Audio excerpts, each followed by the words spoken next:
నాకు అడ్రస్ తెలియదని నేను చెప్పాను, మీరు అర్జెంటుగా తప్పించుకొని వెళ్ళిపోండి అని చెప్పారు లాయర్ గారు. అడ్వకేట్ గారు చెప్పారు.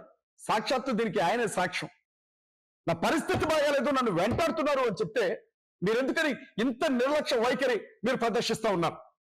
అంటే అజయ్ బాబుని చంపితే మీకు సంతోషమా? మీ డ్యూటీ మీరు చేయరా? ఎవరో హిందుత్వ సంఘాలకు సంబంధించిన వాళ్ళు ఒక చిన్న కంప్లైంట్ పెట్టగానే నన్ను అరెస్ట్ చేసి తీసుకుని వెళ్ళి జైల్లో వేశారే.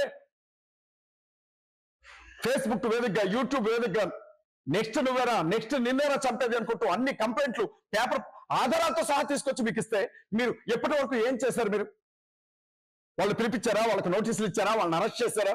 కనీసం వాళ్ళు రమ్మని ఒక ఫోన్ కాల్ చేశారా? మీరు ఎందుకు పట్టించుకోవట్లా? జిల్లా కమిషనర్ గారు ఏమైనా ఈ కేసు పట్టించుకోవద్దని చెప్పారా? డీజీపీ గారు ఏమన్నా ఆదేశాలు ఇచ్చారా ఈ కేసు పట్టించుకోవద్దని? లేకపోతే నేనేమైనా అబద్ధం చెప్తున్నాను అనుకుంటున్నారా?